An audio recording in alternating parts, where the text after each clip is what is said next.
on the other hand, we want to be in Greater Chennai Corporation schools to build 5,000 square feet farms on the ground that can feed into the midday meal schemes that these schools have been running very successfully over the last 25 years or so.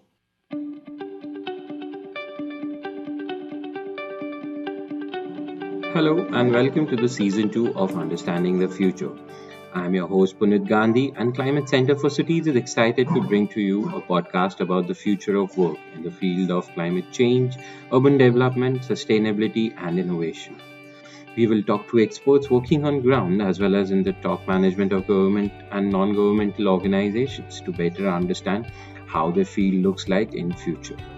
This will help us in preparing to enable climate actions as well as gauge the type of skill sets and jobs that would be required in future to solve complex challenges. If you are listening to it for the first time, do tune into season 1.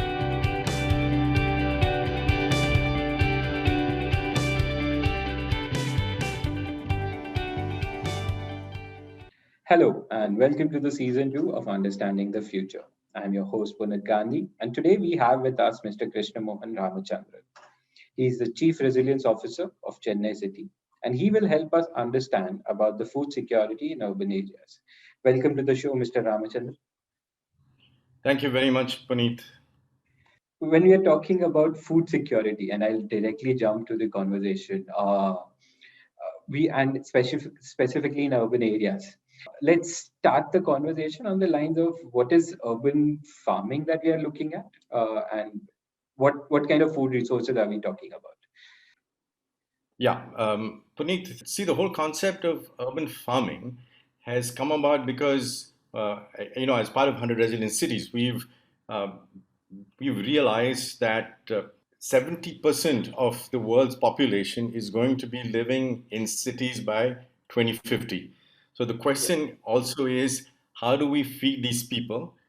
Yes, we do have our farms, which are unfortunately being urbanized. The Yeah. peri-urban areas around the cities themselves are being urbanized, so we're losing precious farm ground. So the question came up about how do we actually feed these people, particularly the urban poor.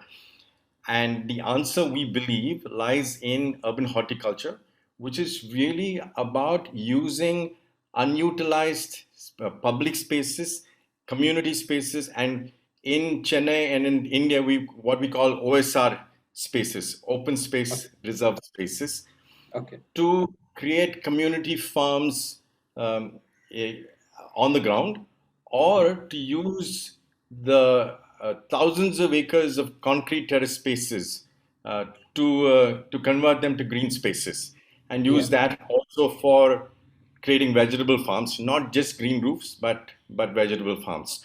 So that is really the concept of urban farming, and it seems to be catching on across the world because Yeah. it has a huge range of benefits apart from food security itself. It also addresses the issue of climate change through it, it addresses the issue of urban heat, for example. It Yeah. addresses the issue of increasing the sponge effect of the city, as it increases the city's ability to hold rainwater Yeah. and put it into the ground. Very, very relevant for a city like Chennai. Plus, it it also brings the community together in many True. ways. True. For example, in Chennai, if you see, the government has been very focused on managing solid waste Yeah. by segregating, not just by burning, but by segregating. So, urban horticulture is a great way of meaningfully bringing the community around this and saying, listen, please segregate your waste, take your green waste, compost it, and put it into your kitchen gardens. Yeah. So, that aspect of urban farming is also very, very relevant. And therefore, we believe that in the future, as we look towards 2050, urban farming, if it's accepted across global cities, Yes. can contribute to as much as 10% of the agri output of this world that we live in. Wow.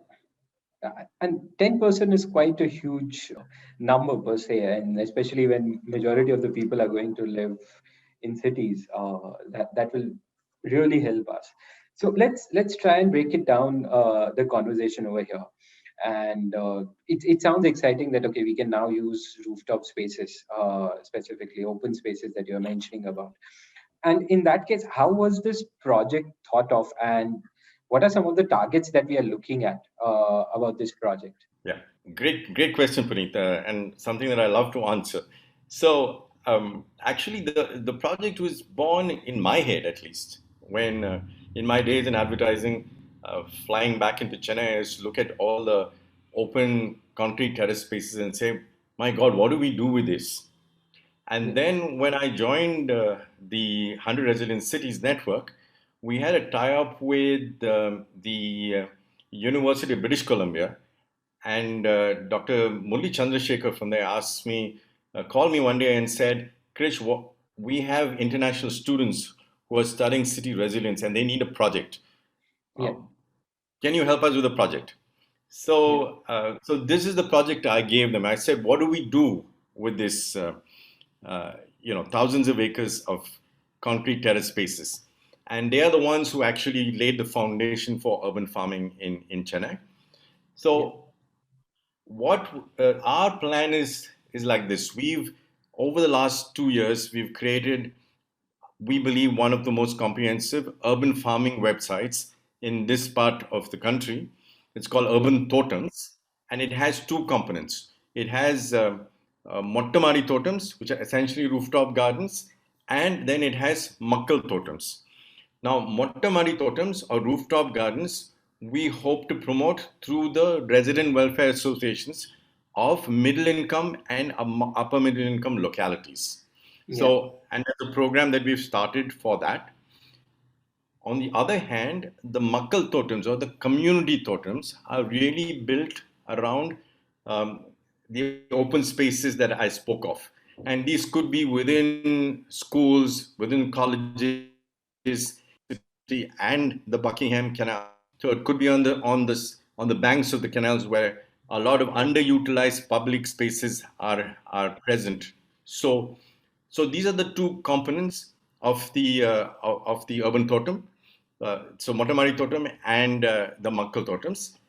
And what we've done so far is, on one hand, we've reached out through resident welfare associations to, yeah, uh, to, as I said, middle income and upper middle income localities.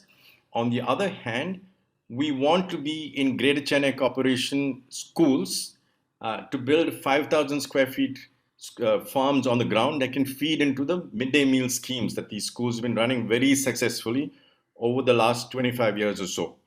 yeah, We've also reached out to the vulnerable communities living in Perumbakam, which is a resettlement colony. We reached out to about 400 families there, also in Semencheri and in Urur and in Ramapuram. So totally, we've reached out to about 800 families in these localities, and we reached out to around 52 government shelters for the homeless and Anganwadis, about 150 Anganwadis. wow, So that's where the program is currently. Where we'd like to take it is to cover all the government schools and public schools and colleges that have empty spaces, to yeah, look at rooftops, and by 2050 cover at least 30% of the rooftops in the city yeah, of Chennai. We've also got a program to reach out to the corporates and say, look, you've got large campus spaces. yeah, Utilize what is called hydroponics, which is a more investment oriented form of urban farming in your yeah. campuses, but the returns on those are much higher. So that is the overall plan for urban farming in the city of Chennai. And we're also hoping that this doesn't just remain a program that is run by two initiatives of the Rockefeller Foundation. This program is really funded by what is called the Adrian Ash Rockefeller Foundation Resilience Center. Okay, We are hoping that the city will pick it up, yeah. and also we'll be able to establish a social enterprise around urban farming in the future. Oh, wow, that makes it very interesting component because I could see so many components coming together to develop this whole project. You have brought in public, you have brought in industries, you have a funding agency which has helped you set up this whole case study so that there can be an actual experimentation on ground. And then you're utilizing the empty spaces. And I know about these empty spaces because I specifically come from solar background. I have installed rooftop solar for a couple of years before getting into this. So I have looked into this kind of ecosystem as well. That is it possible that just one, and because I was in Mumbai, the space Yeah, constraint was very high. So yeah, we were thinking and we were trying to develop projects on the line that can we develop hydroponics at the base of the rooftop, and on top of right. it put solar, so that from Absolutely. the same thing you get more benefit. Yeah, While it is very cost intensive as you mentioned, uh, yeah. but how is it possible? Like, so let's now break it down again into different segments that we have. One is your whole community engagement. You are bringing a lot of community members together. You have one is just on the rooftop garden, and another is the Makkal Totem, if I'm pronouncing it correctly, the community gardens, specifically Yes. for schools. So, how is this whole community engagement of sorts coming in together? Okay. Puneet, let me start with the Mottamadi Totems or the rooftop gardens. Very Sure. clearly, we have a very focused target audience here. We are saying it's the middle income and upper middle income localities. Yeah. So I live in a locality like that, which is Kalakshetra Colony, which is on the coast near Elliott's Beach. So Okay. there is a certain kind of people here who seem more inclined towards saving the planet, more Yeah. inclined towards addressing environmental issues, um, and of course, more inclined to look at opportunities where they believe that they can uh, perhaps increase their earnings to a point. So Yeah. we've now reached out to, uh, we said the key to reaching out to this segment is really through the resident welfare associations. So Yeah. we ran a campaign about 8, 9 months ago. It was Okay. called Motamadi Champions, where we reached out to through social media and LinkedIn and so on to resident welfare associations and said, please give us ideas on Yeah. how do you think that you can motivate your residents to take up urban farming or rooftop gardening. And we got some 50 wonderful responses, out of which we chose 10 of the best. And the 10 Motamadi champions were actually given uh, vegetable garden kits for them to Okay. start experimenting at home. We also found that, in a way, because of the pandemic, lot of people had turned to gardening itself. Yeah. So whether it's on their rooftop or in their balconies, or in their backyards. So we kind of rode on that, and we are hopeful now, when once we launch the Totem website itself, Yeah. Urban Totem website, that we will get uh, some engagement and traction with this community that we're addressing. On the other hand, the Muckle Totems Yeah. is a little bit more, I would say, tough problem to tackle, because Okay. we have to get many people on board, including the government and many Yeah. different departments within the government. But this is what we've done. We've done a fair amount of advocacy amongst the urban poor to tell them, look, this is what a urban farm can do for you, a vegetable garden kit can do for you. We've also conducted virtual classes amongst Okay. those who have raised their hands and said, yes, we are interested in doing this, on Yeah. how to nurture and grow your urban farms. In the communities that have adopted the vegetable garden program, we have set up WhatsApp groups. So Okay. it serves two purposes. One, they can, WhatsApp and ask if they have any doubts about pests or other diseases that Yeah. they're facing, or how to grow it better. And also it serves as a medium to motivate each other. So different communities saying, hey, you know what, we harvested uh, 3 kgs of greens this morning and we made parupakere with it. So, Okay. which is a kind of a dal.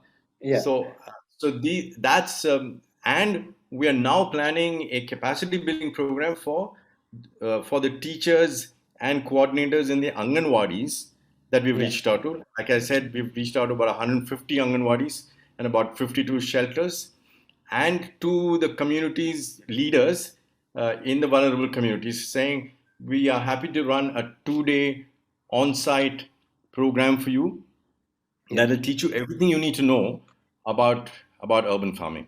So these are the ways that we've reached out.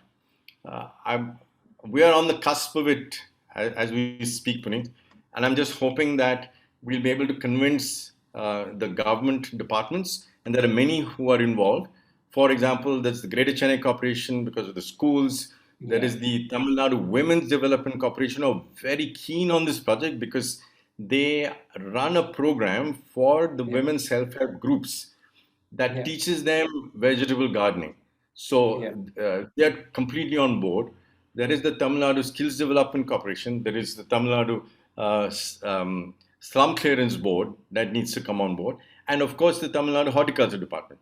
So to bring them all together, there is a lot of, I think, yeah, intention to come together, but it is a challenge to bring them together. And so we're hoping that in the next 18 months, Yeah. we will have a program that is really cohesive and completely engaged with these two different sets of communities that we are talking to.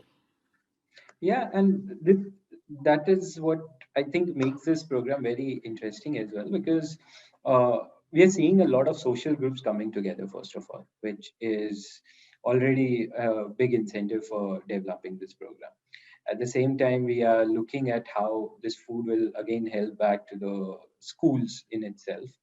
And then we see that okay, there are so many government departments which will come together to develop this whole.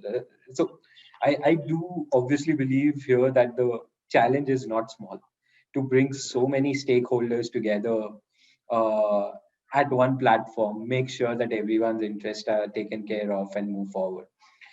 So, any other specific challenge are you facing in taking this project forward, and what are the things that are being thought of to, make sure that this actually becomes a reality, and more schools will get on board, more and more communities will get on board, RWAs will get on board to support the whole movement.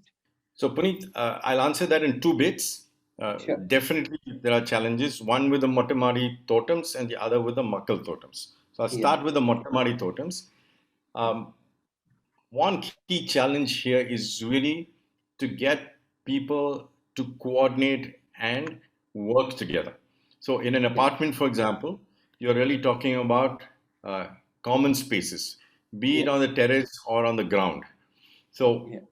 and that's where we believe that the Resident Welfare Association can play a key role in convincing people living in an apartment block that these common spaces should be used for their common good, Yeah. and that they shouldn't be fighting over this. So there may be the odd person who is not interested in utilizing his terrace space Yeah. for a vegetable garden. He would prefer to use it to walk maybe in the evenings. Yeah. So, but we need to take that into consideration as well. So, bringing people together within an apartment or a community and getting them all on board is definitely a challenge, which is what we try to address through the Motamari Challenge campaign. And we believe that we have to run with it and address some of the challenges that may come up as and when it does. But there are also some very practical challenges here. One Yeah. is you need a building certification to Yeah. put this kind of weight on the roof. Okay. So each bag will weigh around five kgs. So if you're putting 100 bags up there, then it's 500 kgs. Can the roof really take this? Yeah. So a building certification needs to be done. Secondly, waterproofing, absolutely essential. So, and there are various people who provide this, including Asian Paints, for example. Yeah. And thirdly, you on water. We are a water scarce city. Yeah. So where do we find the water for this? Now, the answer to that is it really comes at two levels. One is to address the issue of wastage of water during in these homes, particularly the middle class and upper middle class homes who seem to waste the most water. So Yeah. we've run a campaign recently on 10 tips to save water at home. So Yeah. that's a broad campaign that tells you you can save water at home. But we have a solution which Tanhoda, which is the Tamil Nadu Horticulture Department, is providing at a subsidized cost, which is a simple drip irrigation system that supplies the optimum amount of water to your plant. Okay. So drip irrigation is something that we're looking at. So these are some of the main challenges that we face here. The other, of course, is as the movement grows Yeah. and the produce and the yield as well grows, can we or should we look at contract farming? So should the whole of Kalakshetra colony, for example, be only growing greens so that it Yeah. becomes more economically viable? So those are some challenges that we need to address as we go along. On the Makkal Totem side, the challenge, of course, um, is working with the government to get them to work together, Yeah. but also to convince them that there are some policy changes that are required in order to make this urban farming feasible. So, for example, in Paris, there's a mandate that Yeah. all new buildings have to be green roofs. Yeah. There is a city in Argentina called Rosario where they've passed a mandate that says uh, public, unutilized public land can actually be leased out to the urban poor to Yeah. grow vegetables. So Oh, those challenges we need to address, and I think it can be addressed. yeah. And one more layer on top of that, if we can find these underutilized public spaces within the city of Chennai, Yeah. what we'd like to do is actually attach those to women's self-help groups in that area so Yeah. that it becomes a source of livelihood for them. Yeah. So, and one other critical thing that we need to address as far as the Muckle totems is concerned is Yeah. that there are many well-meaning, companies, corporates, and other organizations, NGOs, who have started something but have not provided the budget for monitoring and evaluation and maintenance, operations and maintenance. Yeah. Now, that is an absolutely critical area we are finding. So, if we are not able to sustain it for them and build champions within the community for the urban farming project, we're dead in the water. So, which is True. why we've got a very comprehensive monitoring and evaluation program in place. We're building a operations and maintenance program as well, and a capacity building program, so that we're looking at this long term and more holistically. That does sound very I mean, it's well thought through process that you're trying to approach as well on those lines. And that makes me curious, like what is, as you have already mentioned, that you're also looking at it, that can it be a social enterprise? So what is the financial viability of this project? How financially viable this can be? Will it always require support from the city, or is it actually possible to commercialize socially, that so many things can be integrated together to make it a profitable project? Yeah, Puneet, excellent question. It's something that we are very, very focused on. And we've taken actual inspiration from two what cooperatives. Okay. One, of course, is Amul, and the other is Yeah. Avan. Okay. Both of these are dealing with one of the most perishable items that you can get, which is milk. Yeah. And both of them have done some very interesting things. One is, of course, they've established a collection chain, Yeah. which very effectively collects even from a small farmer. Yeah. So there are lessons to be learned from that. They've established an excellent distribution channel, right? Yeah. So there are retail outlets right through the city. Plus, they have value added. So they're not just selling milk at the end of the day, they're selling a whole range of products. So if you look at Yeah. Amul, for example, the range of products that they're selling is staggering. Yeah. So we want to apply the same principles to urban farming as well. And we believe it is so much more simpler to do it because many of the vegetables that we're growing don't necessarily have to be that perishable, unlike milk, Yeah. or the distances that we need to travel. They're all within the city. So Yeah. Urban Totems as a retail chain is something that we're very seriously looking at, something that uh, will be an organization, not just an NGO, an organization that is run professionally and is financially profitable, but with the right focus. The focus being Yeah. on people, environment, and profits. Yeah. Profits last, but not the least. Yeah. So that is, we believe that if this model has to be sustainable, it can only sustain itself if it is professionally run as a social enterprise. Yeah. So we're very clear about that, and that is what we're working towards. We've also found that there are many avenues for women's entrepreneurship, for example. So a program like this helps the cottage industry so they can weave baskets as containers. Yeah. They can create uh, organic fertilizers, organic pesticides, all with products within the city itself. Yeah. Neem, for example, grows all across the city, and it's one of the best organic pesticides you can get. You Yeah. can even harvest seeds and sell them at a profit. So, for the urban poor, particularly the urban women, there are many opportunities here for livelihood generation.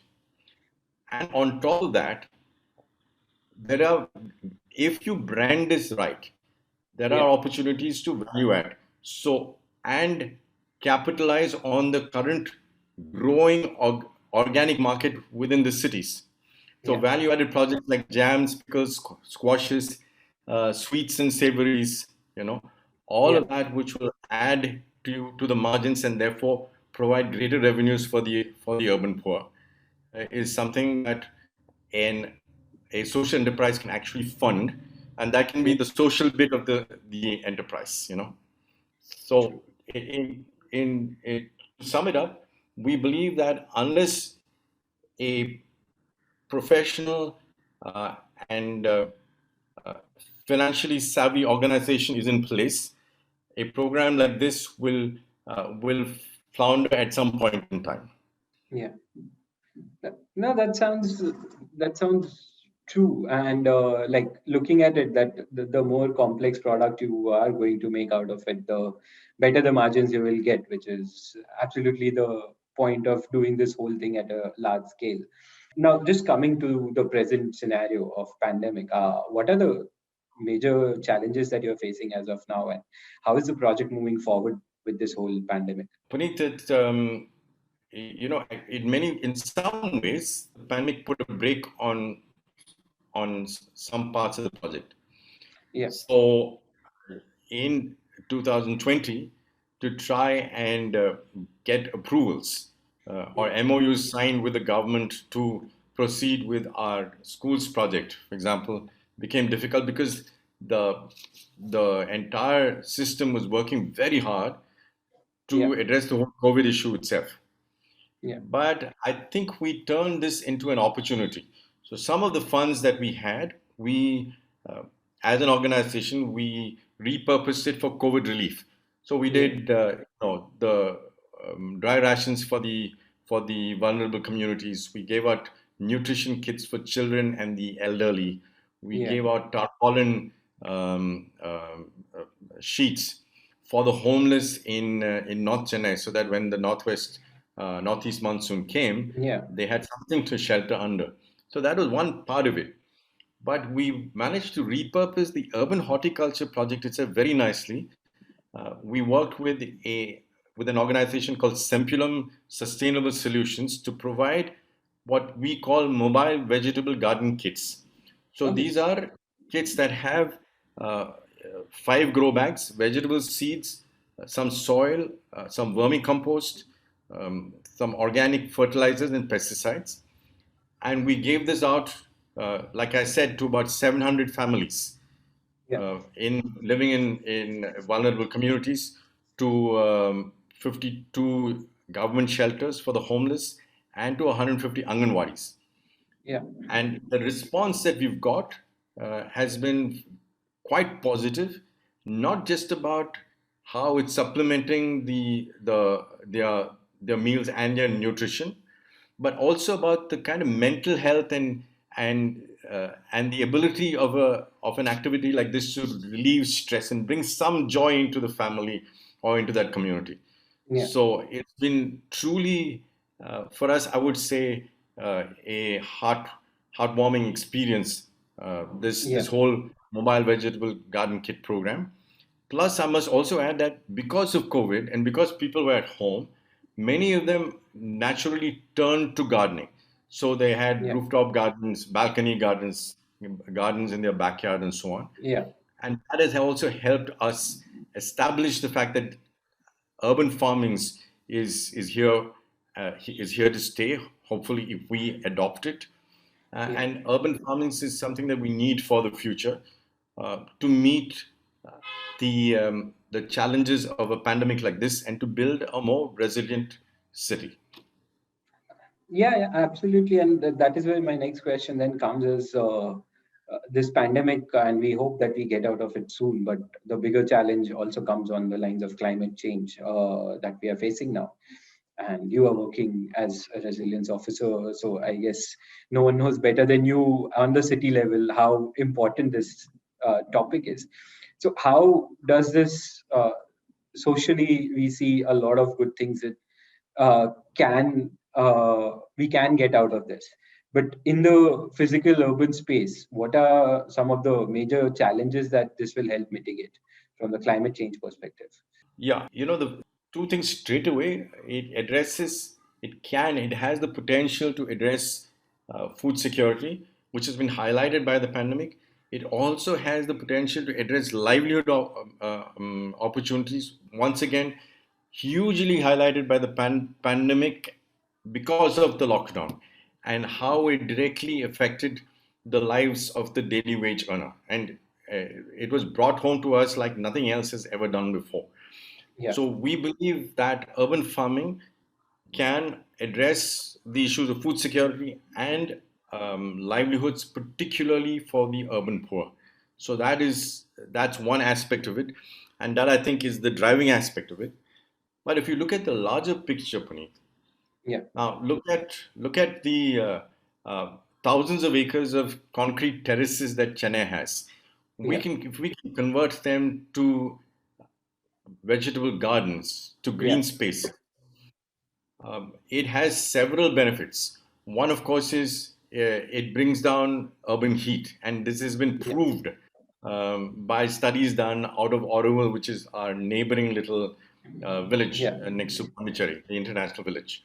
yeah, It can increase the city's ability to hold our adequate rainfall that we get, yeah, both during the southwest, and the northeast. And as you know, unplanned urbanization has resulted in our inability to hold our water, and the yeah, water then rushes into the sea, and we spend millions, building desal plants to take the seawater yeah, and convert it back into water, into drinking water. yeah, So it we believe that urban farming can actually increase the city's ability to put our rainwater into the aquifers. yeah, So this is the second aspect. Third, of course, is related to urban heat.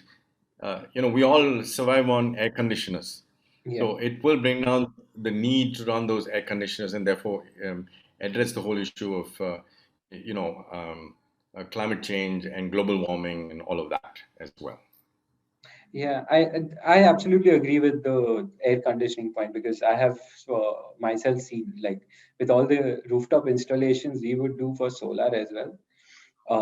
We would bring down the room temperature by at least 3-4 degrees just putting solar panels on the top, and Yeah. that was something. If we have something with soil and water in it, I'm sure it will be much higher reduction, or that's my estimate over there. So that's there for Yeah. sure. But now this is something a personal question, because I'm not someone who keeps a lot of plants because somehow they die. When I try to keep them, I try to nourish them.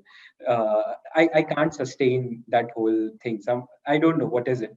And I know a lot of friends as well. They prefer keeping a lot of. They're like that. It's easier to buy a plant than to germinate the seeds and help Hmm. them grow. So, are you? What is your take on it? How is those two processes different somewhere, or which is better, which is not? How do you see that? Yeah, Puneet, the thing is that, I started out life as a planter. Okay. My first job out of college was with a British company called Haddison's in Crossfield, and I was on a plantation that grew tea, rubber, and cocoa. Yeah. The joy of seeing something grow is very different from actually buying something. So, Okay. uh, and that is some that through our mobile vegetable garden kits, Yeah. it's so many people have discovered that joy, including every member of our Chennai Resilience team. They all have garden kits at home. If they don't have space on the terrace, they've just put it on their balconies. Yeah. But to see that seed germinate and follow a simple process to finally harvest a cherry tomato Yeah. from a plant, the joy of that is very different from just buying a plant. You can do that, but I would strongly advocate starting from the very beginning. Yeah. Yeah. Absolutely. And you also mentioned that how you are aligning with industries and helping them in this whole process as well. Can you give a bit of more highlight on the same? That would be interesting to know. Yeah, Puneet, we haven't started the program. We're only talking to industries, particularly in the on the IT corridor, uh, Okay. because unfortunately, what has happened is that the entire IT corridor in Chennai was built on the Pallikarne marsh, and some Hmm. of our largest IT companies are situated on the Pallikarne marsh. So it's an environmental disaster that has happened, Yeah. but they do have large campuses and they have their hearts in the right places. Yeah. So we are saying uh, set up a urban farm, but a hydroponics farm on your Yeah. campus because you have the space. If you don't have it on the ground, you definitely have it on your roof space, which is lying Yeah. completely unutilized in most cases, Yeah. and use that to, um, like in this case of schools, to feed into your campus canteens. Now, Hmm. uh, right now, that is not a very good idea Yeah. because hardly anybody's going to work. Yeah. But most IT companies have said that eventually, once the pandemic is done, that they will have at least 50% of their, the employees coming back to work. And if you Yeah. take an organization like Cognizant, for example, Yeah. they have over 60,000 employees in Chennai, the city of Chennai alone. Yeah. So one is, of course, what they can do within the campus, but they can also through that motivate 60,000 employees to start this at home. Yeah. So so that is the program that we are trying to initiate with them, and with the help of the Confederation of Indian Industry, CII. We are also talking to them, Yeah. and we're hoping to through these different organizations to establish urban horticulture uh, Yeah. within the corporate campuses, Yeah. uh, and through them reach out through employees to motivate them to build urban farms in their homes. Oh, nice. That really sounds fascinating for sure, and I hope that once you are out of pandemic, they are able to adopt it so that yeah, it just makes more sense if it's locally sourced. And I think uh, people don't realize, but something which is locally sourced is always going to be much. It will not cause pollution. The transportation and everything just goes off eventually, which again you're saving on fuel, Yeah. which brings in much more benefits. One last question. that I would like to ask is on the lines that there is a lot of issue with light and heat that our cities face. So, how can someone make sure that such things are properly managed when we are talking about urban farms? Yeah. So there are some uh, um, low-cost measures that you can use. For example, on your terrace, you can buy a shade net, which is Okay. not expensive at all, and use that during the summer months. So essentially during May and June and some parts of July, Yeah. to have a shade net on plants that actually require it. A lot of plants actually thrive in the sunlight, but some Yeah. of them don't. So Yeah. you put those plants under the shade net. Yeah. Now for the urban poor who have actually shown them that they can use their old saris as shade nets. Oh, wow. Um, yeah, and also to use the the plastic bottles that throwaway Yeah. plastic bottles and turn them into mini drip irrigation systems. Okay. So yeah, so these are the ways we think we can address the whole issue of heat and light Yeah. in the city, particularly related to urban farming. So Yeah. And can we specifically get which plants will yeah, grow in better shade and better light, or what kind of water resources? yes. Puneet, thank you for asking that question. What I'd like to say is that um, if you go to urbanthotems.com, which is our Yeah. website, it Yeah. gives you a very comprehensive idea of what to plant during which season and Yeah. also what to plant in which part of your house. So, be it on the rooftop or in the balcony or in the backyard. Oh, wow. So, yes, it's a very comprehensive encyclopedia that we have. And it also gives you a planting life cycle Yeah. and a harvesting life cycle. So if you are an urban planning to be an urban farmer and you Yeah. don't know much about plants or vegetables or greens or herbs, this is the website to go to. We will make sure that we put that website in our credit show notes at least so that people can refer to it easily. Because it sounds exciting enough and interesting enough that if there is a readily available resource, I think it should be reached out to maximum number of people.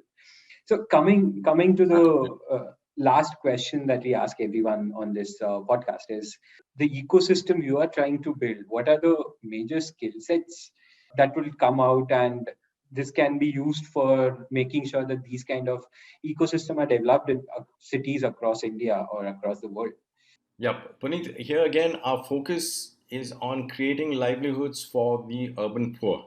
So, from Yeah, that perspective, to begin with, through the Tamil Nadu Women's Development Corporation and through our own efforts with yeah, Sempulum Sustainable Solutions, we are doing capacity building in the area of vegetable farming. yeah, And we believe that once the urban farming as a concept grows within the city, to begin with, it offers an opportunity for gardeners across the city. Now, yeah. one of the good things about this is that a gardener today in Chennai gets paid a minimum of 1,000 rupees a day. Okay. Now, consider that against an average payment of about between 500 to 600 rupees that Yeah, a daily wage earner can make in the city, be it a domestic worker or otherwise. Maybe a skilled laborer will get a little bit more, yeah, maybe 700, 750. But a gardener gets 1,000 rupees. So straight away, I think we're creating an opportunity there for somebody to earn a little bit more money. It's not very much. I'm speaking in relative terms, yeah, but the opportunity lies there. The second is that it also offers women from the vulnerable communities the opportunity to create products out of home itself. yeah, So, be it if she's living in a locality that has urban farms, to use where the produce there to create jams, pickles, and squashes, Yeah. that can then sold to a retail chain. And here again, I'm not saying we have to recreate a retail chain. There Yeah. are retail chains that are already in place that are selling organic produce. We can utilize that and connect them up for them to get better revenues. So there is an opportunity there. There is an Yeah. opportunity in creating the retail chain itself in terms of livelihood for the urban poor. There are Yeah. other opportunities of creating entrepreneurial products such as what I mentioned earlier, which are the uh, Yeah. organic fertilizers, organic pesticides, and so on. Yeah. So, and one other thing is we have a small model here in where I live in Besant Nagar. It's called Vidya Coffee House. Yeah. So they access food that's really sweets and savories produced in this locality from housewives and Oh, sell wow. it in their shops, you Yeah. know. So as the model develops, we believe that we'll find more and more opportunities uh, to give livelihood potential to urban poor, particularly the women. That that sounds really fascinating, and I hope that we are able to scale this up as much as possible. Because the amount of social benefits I see of this kind of developing an ecosystem is absolutely tremendous. Thank you so much, Mr. Ramachandran. It was an absolute pleasure talking to you and understanding more about how we can bring in food security in our urban ecosystem. Thank you. Thank you very much. Puneet, thank you so much for having me on this program, and I've really truly enjoyed speaking to you. And I really hope that a lot of that what we spoke of today will happen in the future, and urban farming can help us build more resilient cities in Chennai and in other parts of the world. Absolutely. Thank you so much. You have been listening to Understanding the Future podcast. To know more about Climate Center for Cities, check out our website www.niua.org/c-q. The show is conceptualized, produced, and edited by Punit Gandhi, Senior Associate at CQ. You can now subscribe to our podcast on your favorite channel, which can be accessed through the credits. Also, don't forget to follow us on our social media for more updates.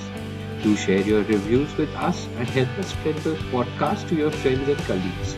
Do write to us if you would be interested in learning about any specific topics. Thank you and stay tuned for our next episode.